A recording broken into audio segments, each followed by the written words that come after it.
Good afternoon, everyone. Thank you all so much for joining us today. I hope you're already thinking of questions because we will do those. We'll take a few throughout and we'll also have a chance for Q&A towards the end. My name is Rachel Beam. I'm a consulting psychologist. Essentially, people come to me to help them manage chaos, change, uncertainty, burnout, stress, all of the things related to all of that to make sure that daily operations, daily procedures don't get in the way of their sustainable high performance. So with that, I'm going to jump right in. You have the picture of this exploding pressure cooker next to a bunch of legal briefs. And, I will say we have an incredible range of representatives across the legal and judicial fields. So I'm going to try to make sure that I use examples that can help touch every single one of you. But if you do have questions, again, put them in the chat. You'll also get a link to schedule a 15-minute conversation with me at the end if you want to take this further, or if you have a question that you feel is personal and don't want to type in or voice on the conversation. So with that, if you think about this pressure cooker analogy, so pressure cookers, sealed environment, right? It's tightly sealed, it's high pressure, much like our workplaces can feel closed off, right? Mounting expectations sometimes feels like there's little room for escape. And what you all do, there's this natural or this kind of innate sense of just constant reactive mode or constant crisis mode, constant firefighting. Demands pile up, pressure builds inside, and it's much like the steam inside the cooker, right? So when that pressure cooker to not explode, it has to have this safety valve, right? It needs to let out the steam so that it doesn't build too much. We get enough so it does the job, but doesn't explode everywhere. We humans need that same type of vent, if you will, and I'm going to talk through what that should look like. And broadly speaking, so you can make that should personal for you and your unique situation, both at work and at home. The idea being that we're not just, as they say, surviving, we are thriving. So again, just burnout is a word that is thrown around right now like confetti. And I'm going to start by making sure we're all on the same page with what burnout actually is, as opposed to just stress.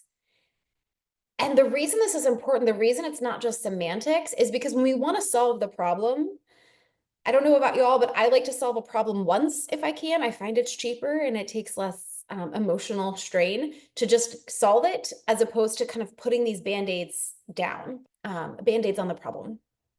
So if we're trying to figure out how we can get to the top of our careers, have that sustainable high performance, bring our best selves to our work and our personal life for the duration of our career, we have to know what the causes are. Like, why are these obstacles in our way? Why are we feeling what we are feeling? Cynicism or exhaustion or just kind of over it. By understanding if we're talking about burnout versus stress, we'll be able to get to the root of that problem more quickly. And then again, be able to solve it more quickly for ourselves. And for those of you that manage a team, this will be especially important. So again, I feel free to take a screenshot and kind of look at this slide more closely. This is the one with the most text on it, I promise. I try not to do that too much, but it is, like I said, really important. It's not just semantics.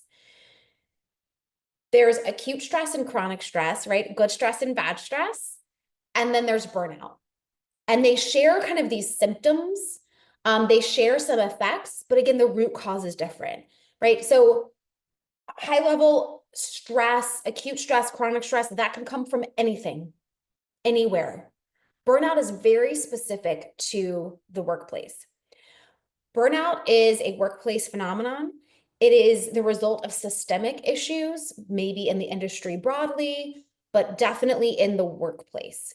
So I'm going to go through the 6 factors so that you can look at these for yourselves and start to ask yourself, is this where these feelings of just being off my game or frustration or again, cynicism or exhaustion, imposter syndrome, lack of self-efficacy, as we call it, is it coming just from this work environment? Or is it like all the things, all of life? I'm tired of figuring out what I want to eat for dinner every day for the rest of my life. Maybe you have kids or caregiving for parents or both, or you're trying to date and you would like to have a hobby. Maybe just the reality of working in this field doesn't feel like it lived up to the dream. Whatever these disconnects are, again, understanding where they come from helps us get to those root issues and solve it more quickly. So quickly, acute stress, this can be good or bad. Oftentimes we hear stress and everybody's like, oh, stress, it's terrible, it's bad. We assume, or the media talks about stress as if it's always bad, and it's not. Stress can be this thing that becomes our strategic advantage. It launches us forward. It propels us to be resourceful, innovative. It makes us go in and ask for the raise, right? It's that adrenaline rush before the case, before we do a big interview, before we give a presentation. But it can also be that like, oh my God, I feel like I just got punched in the face by this thing, right? It can be the email that catches you off guard, or the traffic jam. It's like just not what I needed in that moment. So it can enhance or detract our performance or the way we show up to an event or the office or our home life.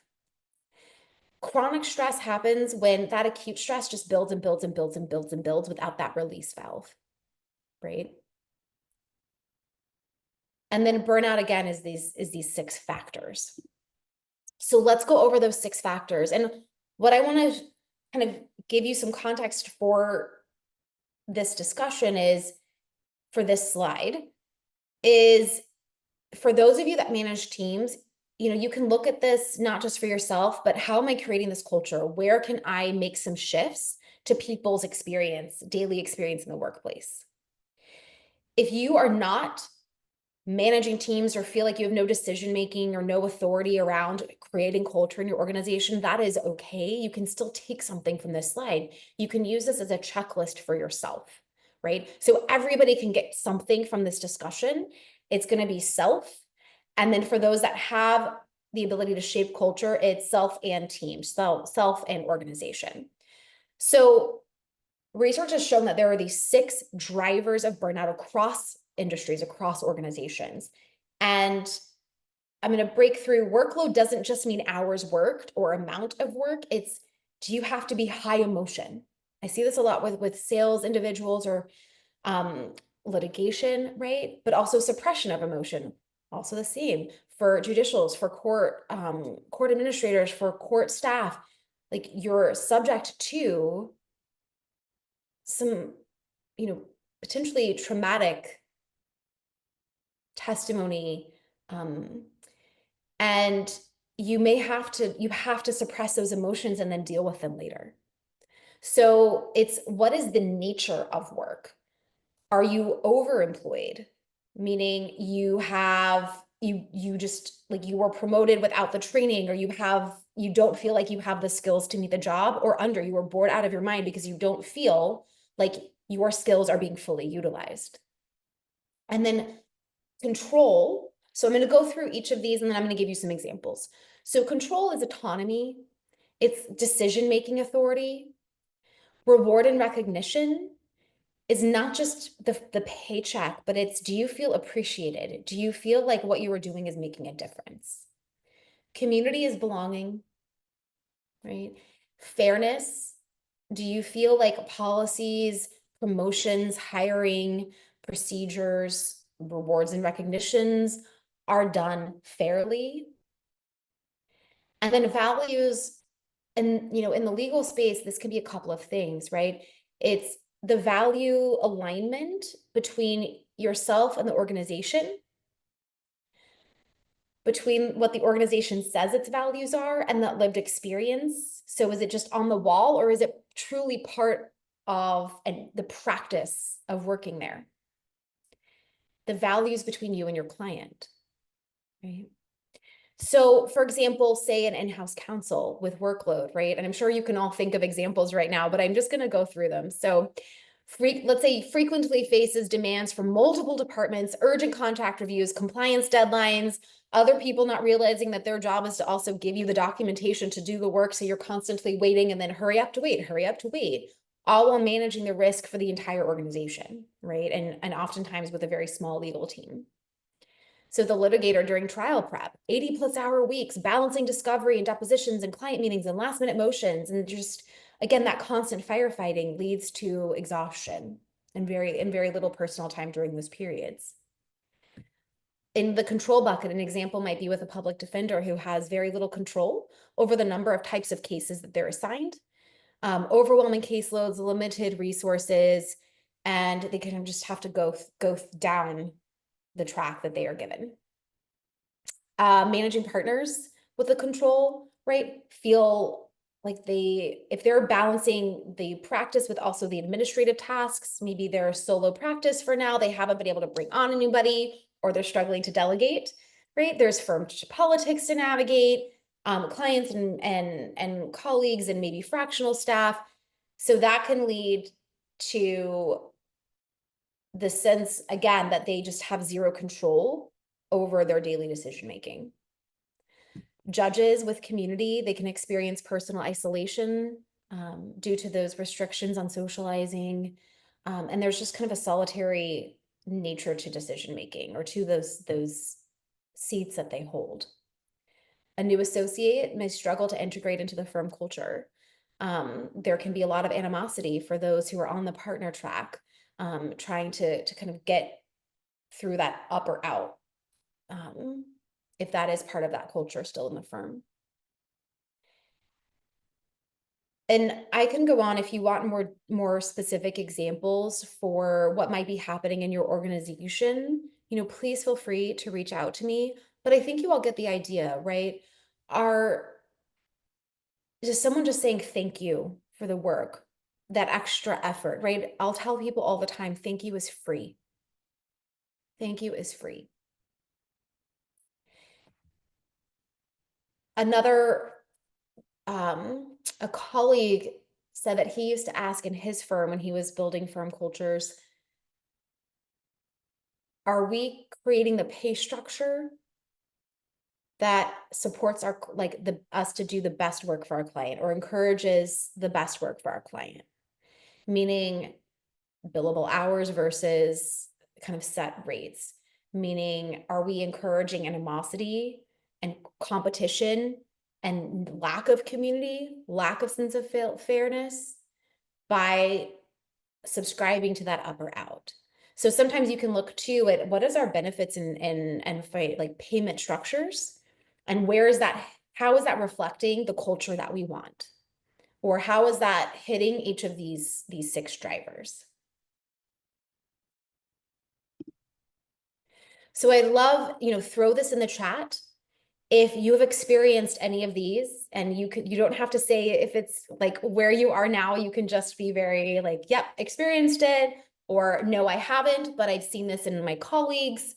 And if you're willing to share, like, which of these have touched your career the most? So again, it was workload, control, reward recognition, community, fairness, and values mismatch, or values. Have you experienced any of these? Which of these do you feel like has kind of touched your career the most? And I'm gonna keep going for the sake of time, but please feel free if you would like to start putting that in the chat and just give some feedback, because we learn from each other. So now here's where we look at like stress and that Venn diagram, if you will, with stress and burnout. So you have these things hitting you, these 6 drivers of burnout, but you also have life stress, right? Regardless of where those impacts, those hits are coming from, we respond in one of 4 ways, or through a series of 4, depending on how long this goes. So a lot of people have heard of fight, flight, freeze, but not everyone has heard of fawn. And thank you to those of you who are throwing your experiences in the chat. I really appreciate it. And we will go through those. So keep doing that. Not everyone has heard of fawn, and sometimes people aren't aware of the ways which fight, flight, freeze can look.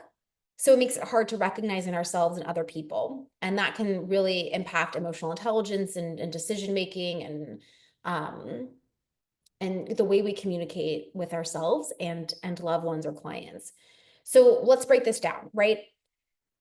Fight is, yes, of course, fight. It's our anger, it's being argumentative, but it can also be heightened activism or advocacy.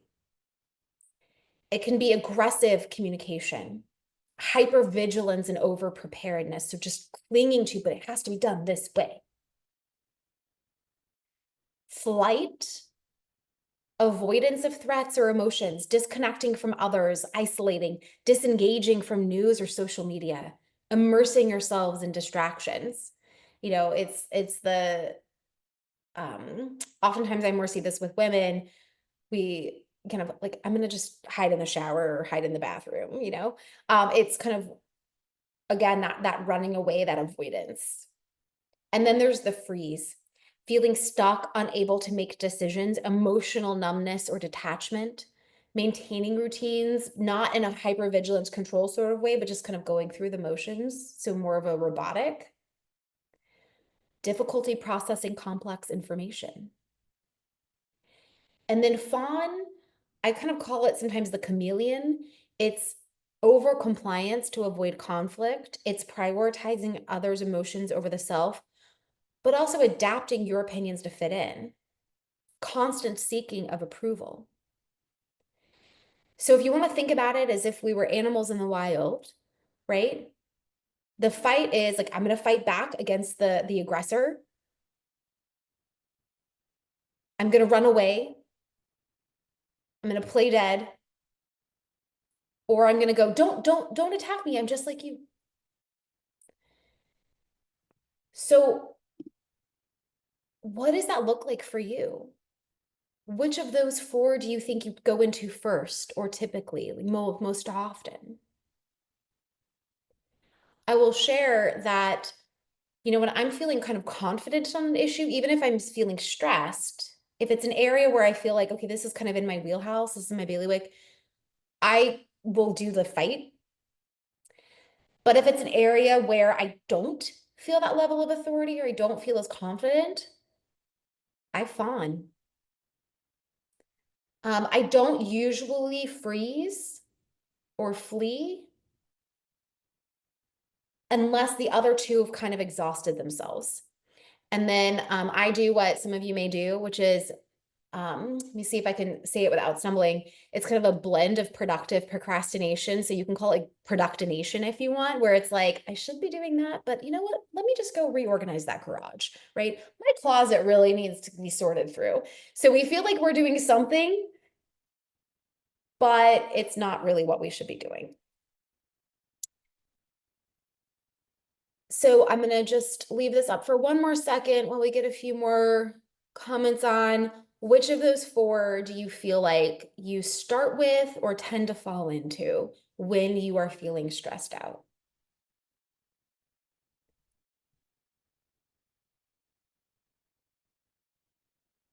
And then let's talk for a second. Thank you, Flight. Yeah. What does this all feel like? Whether it's stress or burnout, what does it feel like? Right? These are some of the words, flight, freeze. Yeah, awesome. Thank you. These are some of the words that I hear when I'm talking with legal professionals, other professional service providers, judges, court professionals. Whether it's stress or burnout, it can feel like frustration, indifference, impatience, fatigued, bitter, emotionless, conflicted, underappreciated, apathetic, despondent, stuck, overwhelmed, undervalued. Did I miss any? And one thing I'll note for those of you that are managing staff, if you're feeling it, they're feeling it. So burnout is contagious. emotions are contagious, stress is contagious. If anyone on the staff is feeling it and it's not kind of quickly remedied, everyone's going to start feeling it. This contagion happens faster if the starting point is the leader. So it's really, really important to help train your leaders on how to manage and process their stress in a healthy way. I like to say that turns it into that strategic advantage so that it doesn't spread across the organization. So why are we even talking about this, right? Besides the fact that it just feels awful, well, it's because it impacts us. We know that it impacts us beyond the feelings, right? It impacts us personally and professionally. So here are just a few stats, and I have tons of data, tons of stats. If it can be of help to any of you, please let me know. But just a few, right? Productivity loss, up to 20% decrease in output, 50 to 200% of an employee's salary lost to turnover expenses. Healthcare costs are typically 50% higher for burned out employees. Innovation, again, like resourcefulness, creativity, problem-solving skills are all reduced. It can impact reputation of the firm or the attorney. Ethical violations can be increased because of so it ends up being this like side effect because of the way it impacts decision making, right? Physical, emotional, mental depletion. So what you want to start to look for yourself and others, and for yourself, it's going to be hard because it's hard to really be objective. I can tell you if we have time, my own story with that. And there are many, there's a reason I do what I do, but I'm happy to kind of share one of the biggest ones. But look for changes in behavior, right? And we can't really read thoughts, but we can kind of get a sense from people like what their vibe is. So I'm going to say changes in thought, but you know what I mean? Like the way they're presenting themselves, the way you think they're thinking, like these shifts, and then you can check your own thoughts, your own behavior. Are people withdrawing from hobbies or social situations? Are they less likely or did they used to be like, oh yeah, I'll do it. I'll take care of that. Do you have extra work? They would love to show my like that like ideal worker person. And now they're kind of like, oh, nobody call on me. I just want to do enough to get by. You might also notice headaches, insomnia, GI issues, body aches. I've heard of people getting shingles, psoriasis, acne, disrupted sleep, anxiety, just low energy, poor concentration, worsened mood, depression. It infects personal relationships, changes in food consumption. So just less eating, higher eating, increased alcohol and substance uses, and just the performance level it goes down. And again, risks of safety and ethical violations. It's a spectrum too. So burnout is a spectrum. It's not a switch. It doesn't happen overnight. Chronic stress is the same thing, right? It starts small and then it builds. The challenge is that the way it builds, we can kind of adapt to it where we don't notice it's building. We may kind of be like, I'm stressed out. And I'll talk a little bit more about that in a second. So how has burnout or stress impacted you? And, you don't necessarily have to share this if you don't want to, but I really encourage you to sit and think. And even after our discussion today, with all that extra time I know you have, take a moment to just reflect on this. How have chronic stress and or burnout impacted you in your career? And or what are you seeing in a colleague?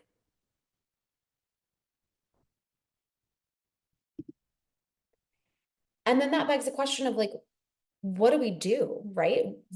Imagine why you're all here is like this, we know this is awful. Like, who cares maybe like how it starts? What do I do about this? So one of the approaches I take with my clients is I call it the armor method, because who doesn't love a fun analogy, right? So it's awareness, relationships, mindset, optimization, and renewal. So just to break that down, right? That acceptance and awareness, the acceptance is accept where you are. Like just let go of the judgment, accept where you are. Accept that you cannot control everything. And that is actually a very, very freeing thing when you just let yourself go, you know what? I actually can't control everything.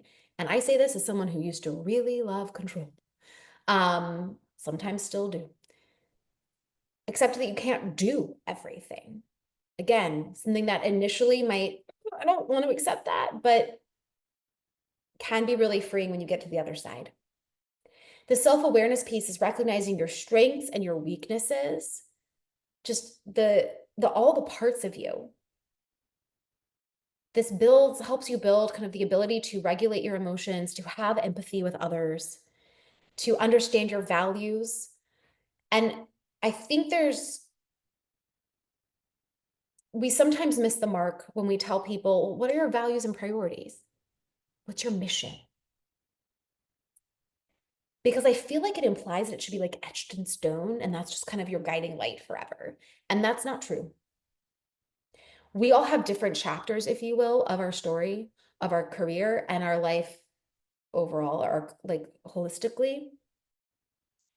So when you're asking yourself these questions, what are my priorities? What's my mission? Like, what are my core values? Give yourself permission to know that that can change, right? I recommend just checking in with yourself at least once a year.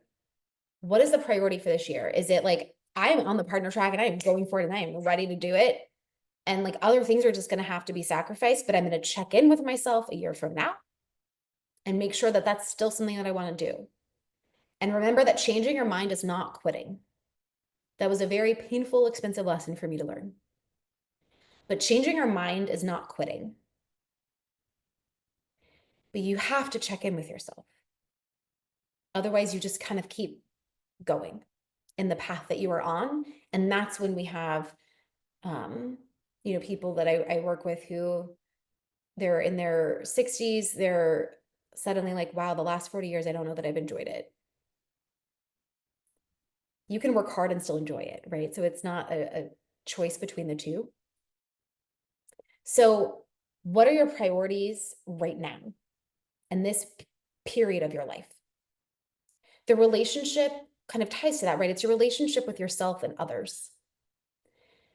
Do you have the social support that you need? Quality over quantity.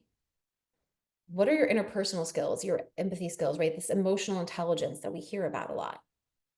Are you able to communicate well with yourself and with others? I have a client that loves superheroes.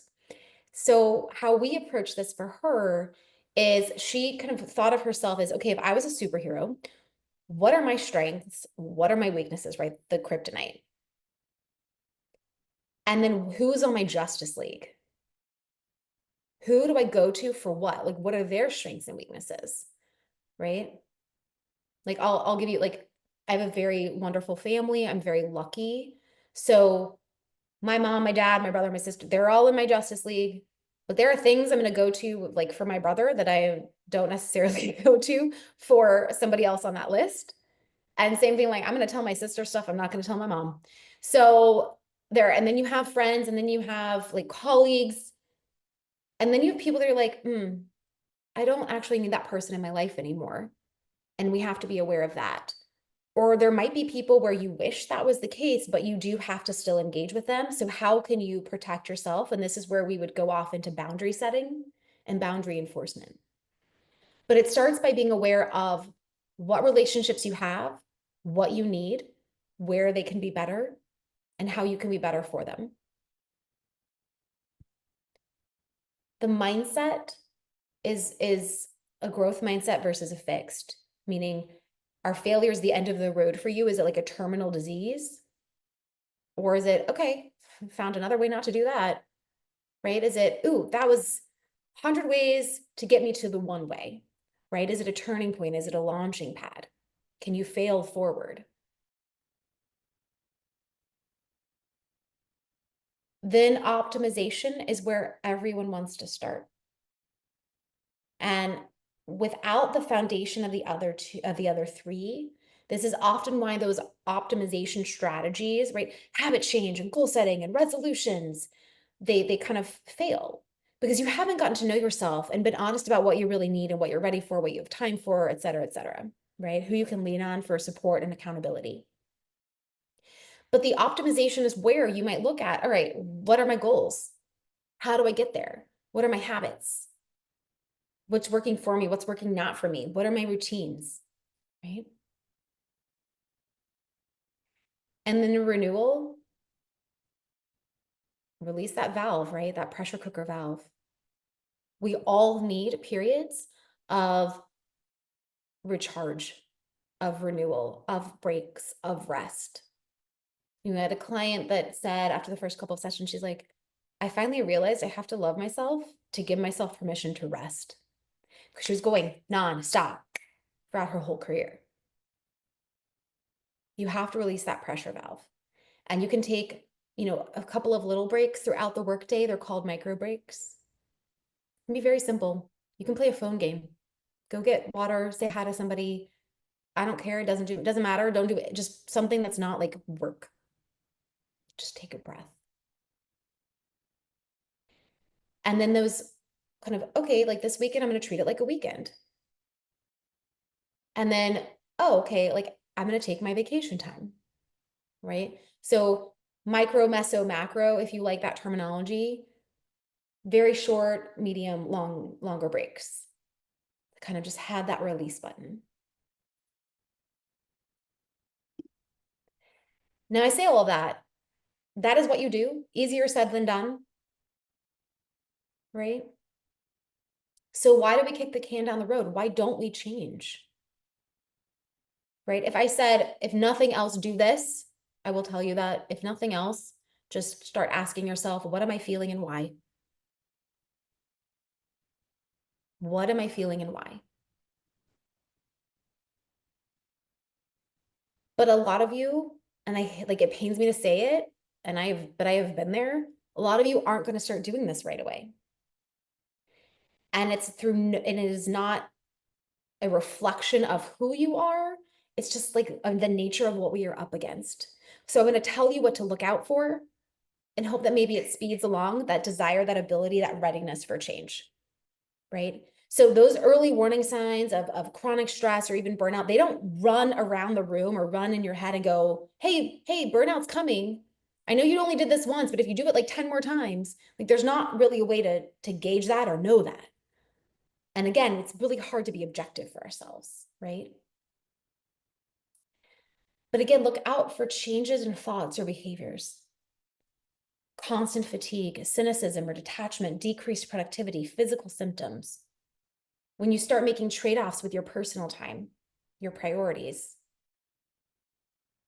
not once in a blue moon, but increasingly regularly, right? When that chronic stress starts to feel normal, becomes your default state, when you feel like you're getting used to just constant pressure, constant firefighting. There are so many small like examples of this, but the biggest thing that makes us kick this can down the road is we have like collective stress blindness, right? There's this normalization in our society to constant pressure, constant moving, constant showing, constant broadcasting, this definition of success that like we have to collapse across the finish line, and that's what it is, right? And if everyone else is doing it or looks like they're succeeding, right? They're standing up to all the stress. It's just us, and we don't want to admit that it's just us. So we broadcast like, no, we're doing it too. We're doing it too. Meanwhile, we don't realize that everyone around us is looking at everybody else and going, how are they doing it?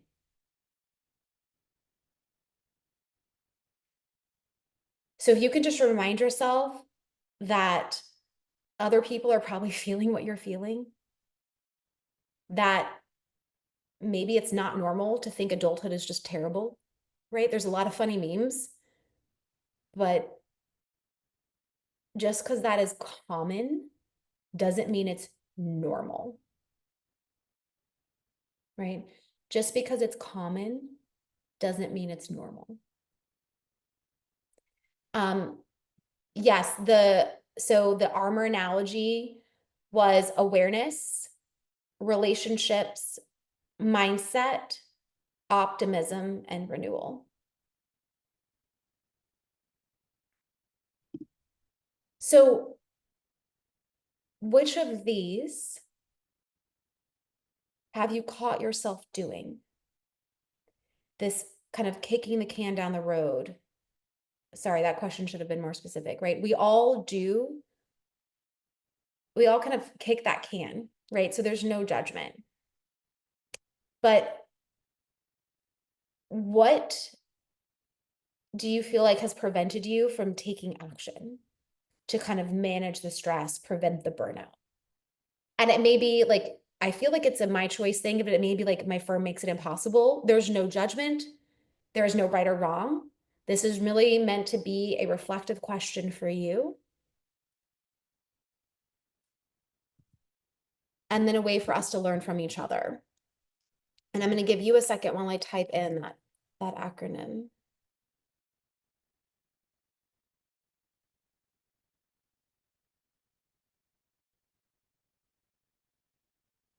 Not prioritizing self and sacrificing everything else for work. Yep. I'll exercise tomorrow or this week, always on another day. 100%. There was a great joke that was like, thank you, Sumi. There was like, all good diets start on Monday, right? But like, which Monday? So there's this really great exercise called the circles of control. And I really encourage you with some of these reflective questions I've had, including this one, to think about, use this exercise to think through some of these. Or even just, okay, this thing happened. I'm reacting to it. How can I better process through this? So the circles of control are 3 circles, kind of like the dolls, right? And it's no control, some control, most control.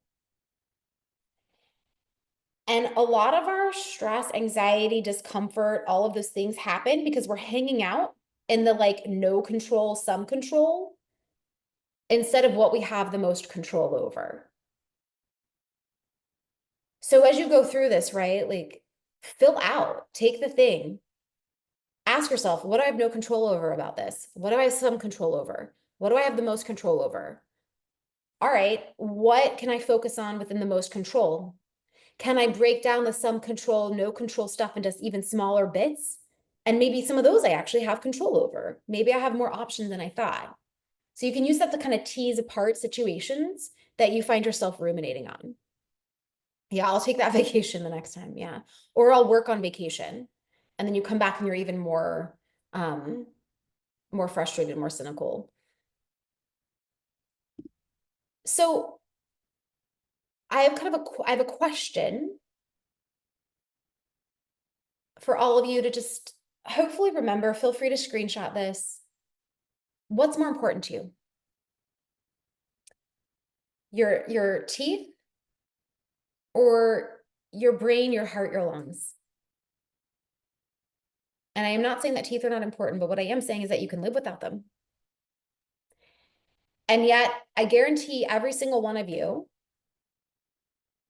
if I said, how many of you brush your teeth at least once a day, every single one of you would raise your hands. And if I asked you, can you go a business quarter or a year without brushing your teeth, you would just, I'm sure even me saying that is like, ugh, right?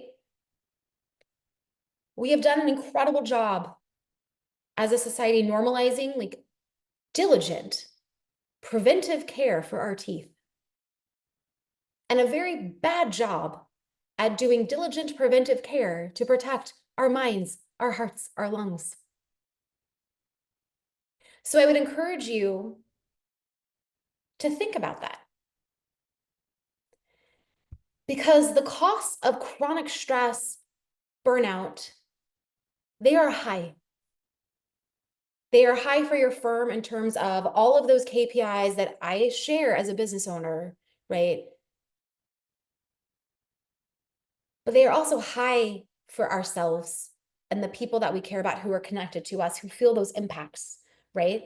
Or even the people that we don't really know too well, but we interact with. For example, that email that was super stressful, that client thing, and then the traffic, and then this, and then that, and then suddenly, like, you haven't given yourself any time to process through that. And so the next thing you know is you catch yourself yelling at the, DoorDash driver who's late with your order by like 5 minutes.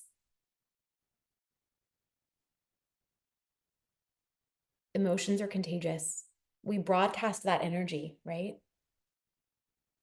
So again, I have a lot of stats. I'm going to read a few. If you need more, or if there's certain KPIs that you're looking at, please feel free to reach out. So 24% experienced anxiety, 26% experienced trouble sleeping. You have depression, weight gain, post-traumatic stress. That's with little burnout. Moderate and high burnout, anxiety goes up to 47 or 60% respectively. Trouble sleeping goes up to 51%, depression 42%, weight gain 29%, post-traumatic stress 12%. The WHO reported that in 2016, 745,000 people globally died from a high workload, which they put at 55 hours or more per week.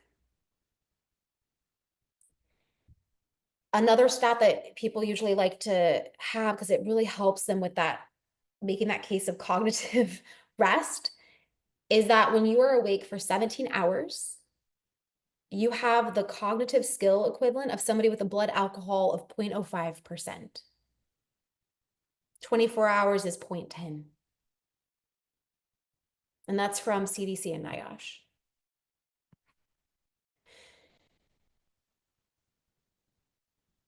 People who are burnt out are at a 57% increased risk of taking a workplace absence greater than 2 weeks due to illness. And if you think about what is the cost of one missed workday, multiply that by even conservatively 11, right? And then think about how the indirect effects of other people who are having to make up the work, right? It really adds up.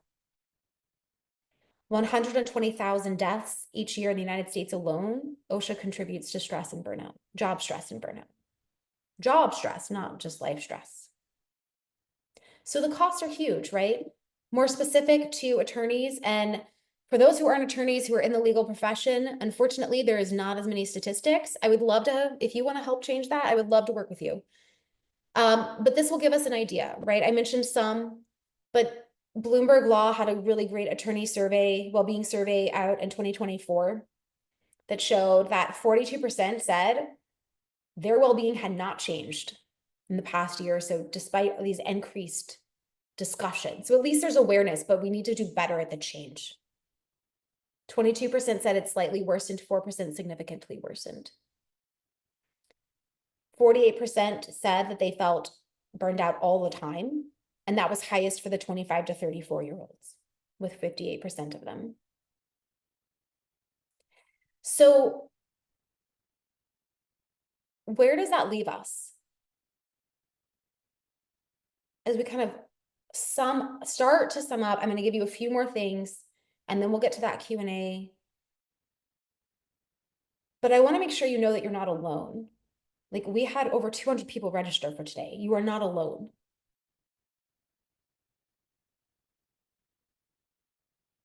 And every time you make that decision to invest back in yourself, invest back in the culture of your firm, your organization, you role model that for others. You make it okay for them to also be part of that shift.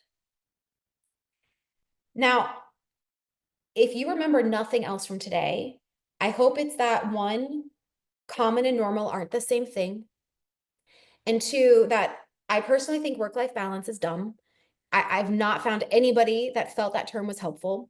So I want to give you this other one. And if you find it helpful, I hope this is a takeaway that you have from today as well. Instead, ask yourself if the demands on you, because the demands can come from anywhere, are greater than the resources within you. Right? So one of my problems with work-life balance is that it makes it seem like balance is this final destination. It's not. It makes it sound like work is all good and life is all bad. Work can be this place where you make incredible changes to the world, the community around you. You touch someone's lives profoundly. You meet amazing people. You discover the best parts of yourself. You discover pieces of you that you never thought were there, things that you could never thought you could do. And then life is like laundry and traffic as much as it is like the joys of your favorite hobby or hanging out with your favorite people or discovering a really good book, right? It's all life. So just get better at checking in with yourself. Are the demands on me greater than the resources within me? And if the answer is yes, if the demands are outweighing the resources, no, okay, if this stays that way, I'm on the high stress burnout track. If they're equal, take a breath and enjoy that because it will not last. That's just the nature of life, right? That's part of that acceptance piece. And you don't want that to be the case. And you don't want the resources to always be stronger than the demands. Because remember, there's good stress too, right? If you stay with the resources outweighing the demands always, you're not growing. You're going to get super bored. So you just want to accept, get used to this teeter-totter. And that's where you're going to find that greatest fulfillment in your life, whether it's personal or professional.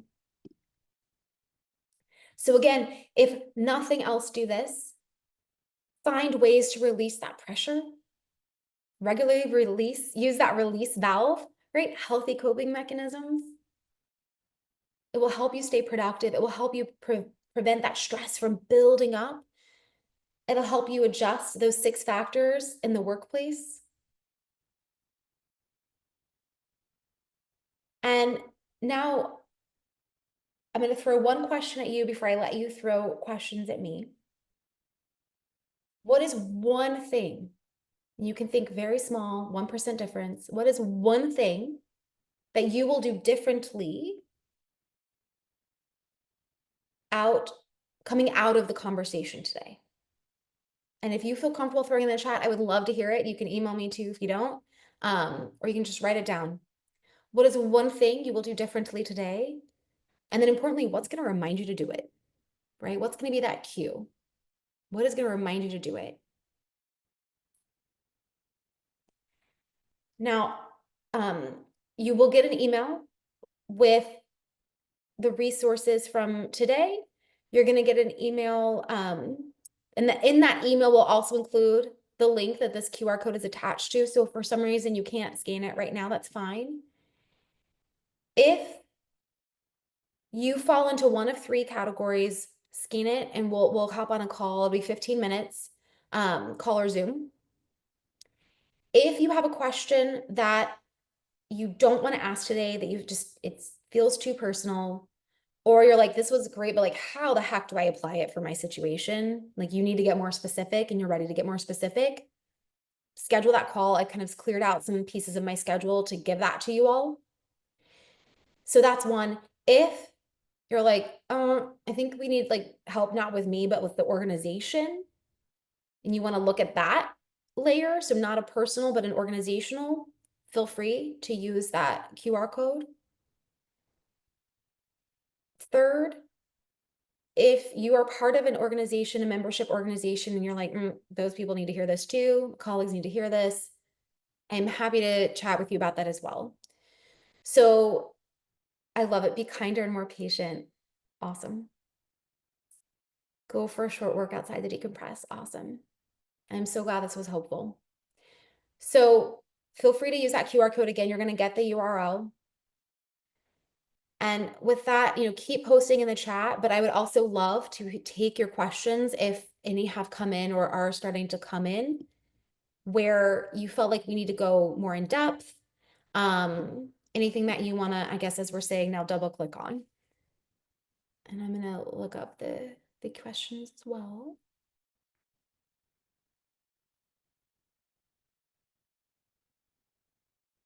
Alternative to work life. Yes. The alternative is, let me see if I can get to the slide quickly for you in case the visual helps. So the demands on you greater than the resources within you. And thank you for asking about the PDF materials. It's really specific to those who registered for today. So if you want to talk about something for your organization, please reach out to me because there might be some personalization that will make them more effective. But I really appreciate you asking first. So are the demands on you greater than the resources within you? And hopefully you can see that this is not an exploding pressure cooker.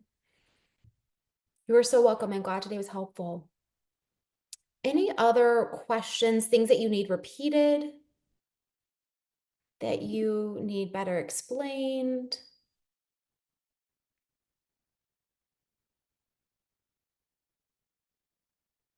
And the email to look out for is going to come from register@vba.org, and that will have the materials as well as the link for that QR code.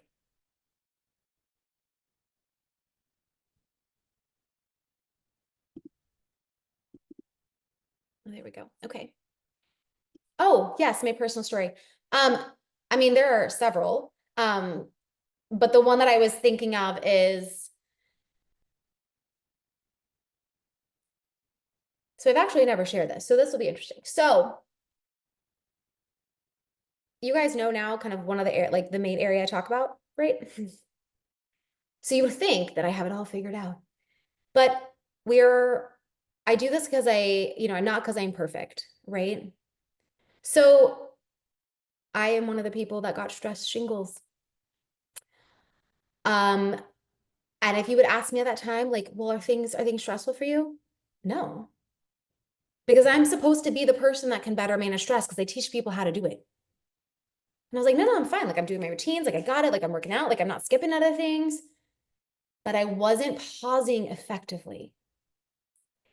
And it was at a time where I was launching a business and the peak part of my dissertation, my parents were staying with me for like 7 weeks. I was in a new relationship, like every possible thing like was happening. And I was checking all the boxes. I was getting stuff done.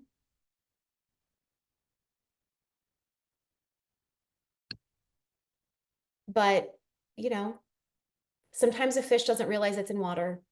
So that's, really why I stress, like, have those people that can really, like, are you sure you're managed? Like, are you sure?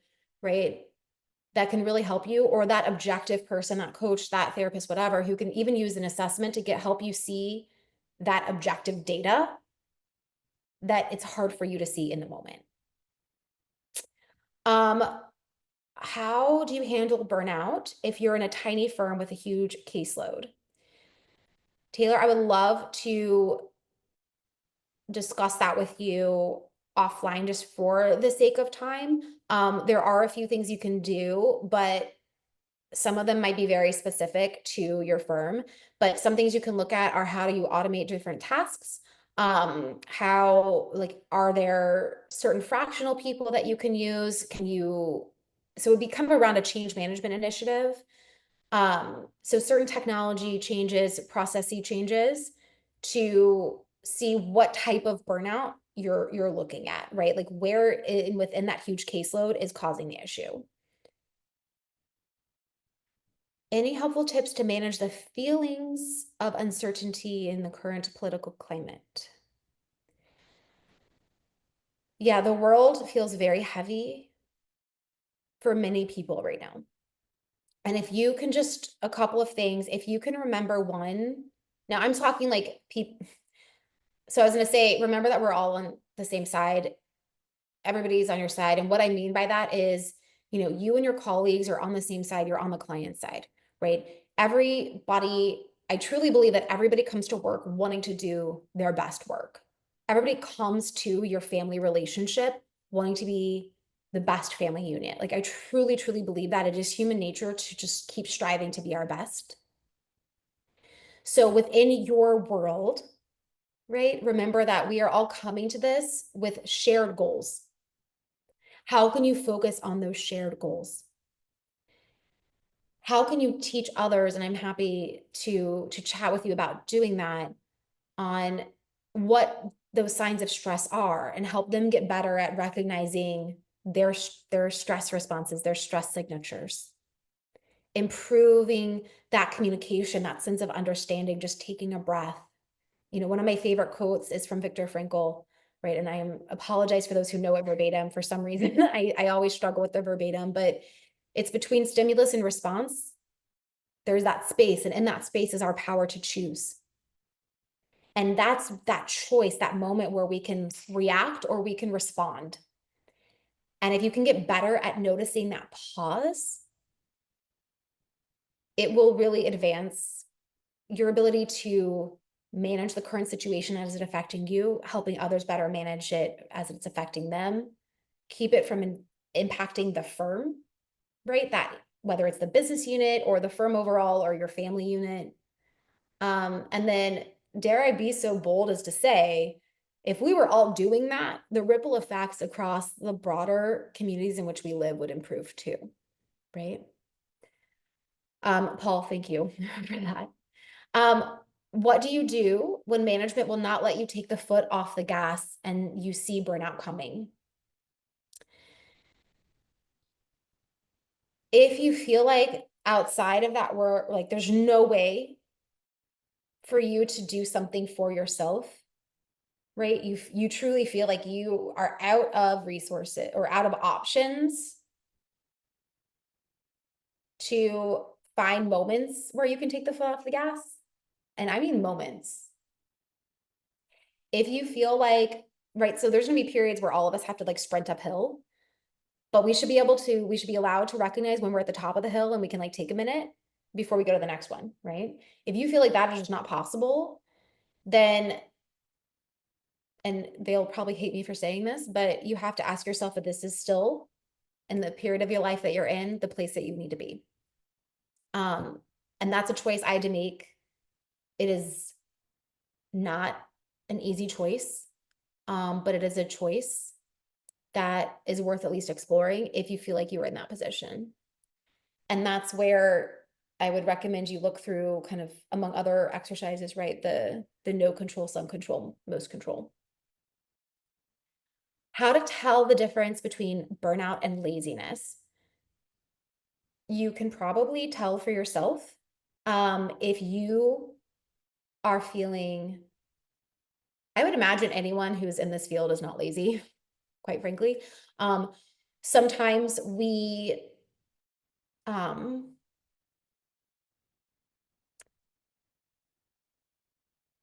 we don't give ourselves permission to rest. And we try to justify the constant busyness. Other times we feel like we really need to justify the rest. And I would catch yourself, where I would look is in those moments where you feel like you're being lazy, ask yourself why. So there's a 5 whys exercise that you can do.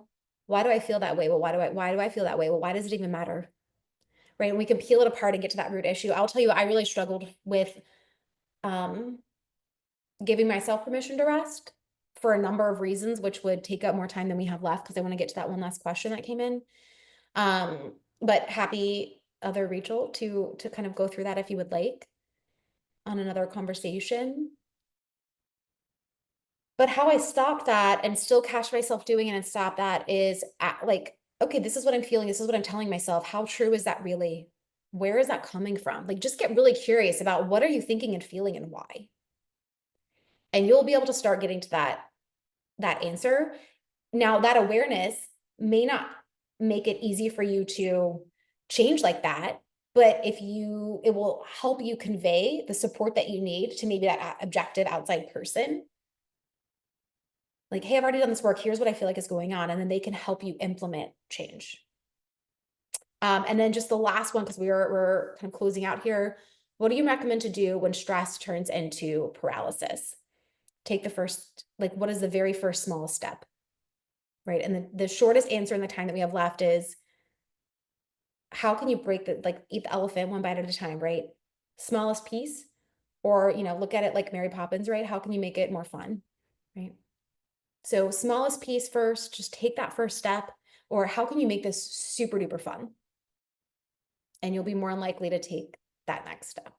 Oftentimes we get overwhelmed and we freeze because we're looking at the entire task to be done, as opposed to just that first step. So with that, we are at time. I want to respect yours. Thank you all so much for joining. I am so glad that this was helpful. Reach out anytime. I'm here to help you. Thank you all so much for spending the afternoon with me.